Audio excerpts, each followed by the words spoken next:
Someone asked me recently a really good question about should I use my or put my spouse on the mortgage with me when I'm using my VA home loan? And the question is going to be it really depends on your situation. So let's dive into it. Now, we're going to cover a couple of things. We're going to talk about when you should put a spouse on or not.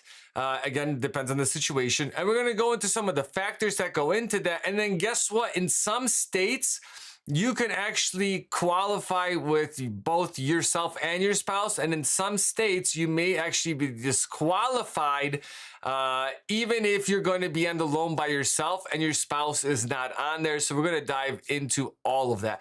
Now, let me define what a spouse is.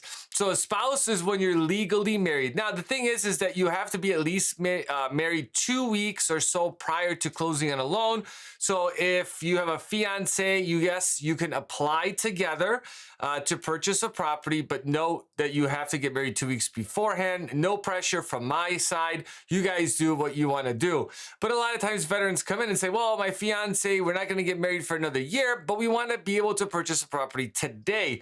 Well, that's a whole separate type of loan application. That consists of what's called a joint home loan application. That's when you have a non-spouse, non-veteran purchasing a property together. Then it requires a 12.5% down payment for the other party. And you can also have non-owner occupied co-borrowers on a VA loan. But again, that's a 12.5% down payment. And that's a whole separate video on its own.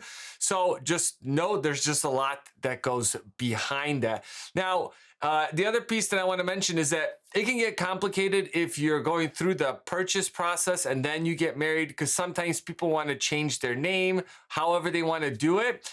The challenge is that when you close on the mortgage, it'll be one way and title will take the current way. And then after you get married, then you do the name change. I highly don't recommend doing it while you're in the process of doing that because, it makes it a lot more complicated. You could delay the closing. What you can do, though, is after you get married, and this applies even if you bought a house 10 years ago and you got married and you want to add your spouse to what's called the title, the deed of the property, then you can do that with what's called a quick claim deed. Now, every state is going to be different and what that process is and what the cost is, right? Some states, it might be really cheap, like $125 to add someone on. Other states, they may charge you what's called a transfer fee. That's when you purchase a property that you have to pay taxes on that. The same thing may apply. So you really have to be careful and do your research when you're doing that with either the title company or the realtor that you're working with. So let's go into factors for a spouse and the VA home loan. The good part is the spouse takes all the benefits of using a VA home loan and their income. And I'll let you guys know that the VA home loan is extremely loose on its requirements. They are by far, out of any loan product that's out there, allows you to have flexibility with your employment. So the things that I go through now are going to be kind of high level because everyone's situation is going to be unique to themselves, okay? The key is to apply with a lender, have a full financial review, and then that way you're going to know where you stand. Now, if you guys want, you guys can connect with us. I got a link in the description below to schedule a call, and then we can go through all of that. Now, typically for a W-2 salaried or guaranteed hourly, right? So this is going to be a little bit different. So for a salary position, typically they're looking for 2 years, but there's a crazy amount of exceptions to that. It could be going back to work because sometimes people take maternity, paternity leave, and it might be an extended time, but they're going back to work in a field that they were already in before, and things make sense.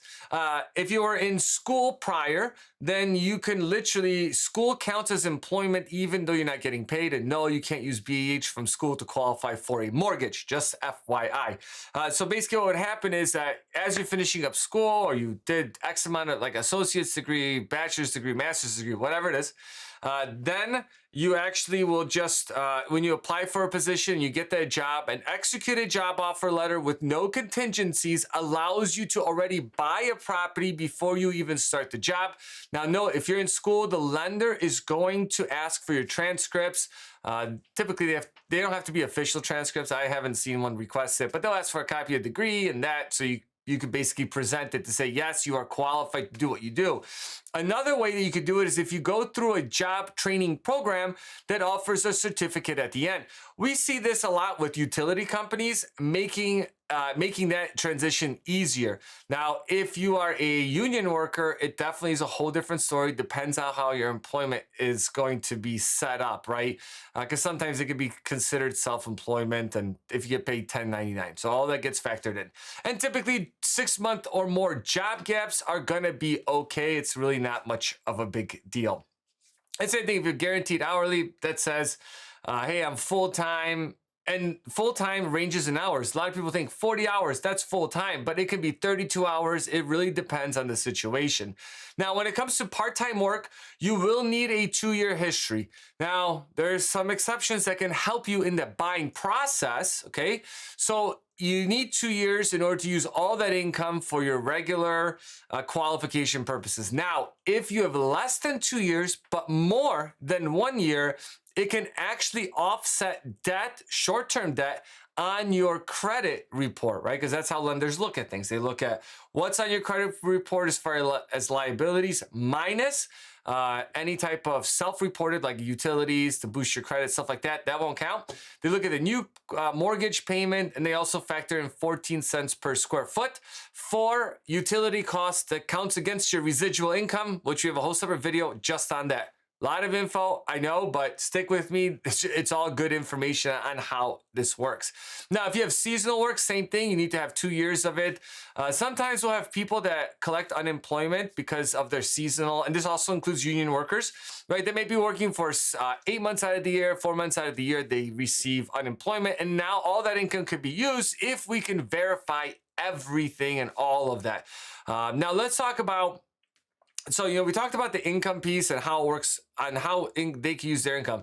And just a side note that you can use solely spousal income to qualify for a VA loan. So if the veteran, or you're the veteran, right, is working or is not working, going to school full time, and you can also use your VA disability right away to qualify. I'll link a video up here so you guys can be able to check it out on how VA disability income works for VA home loan. But regardless, you can use your spouse's sole income as long as the veteran is first on the application and using their benefits. Then you can use the VA home loan as if,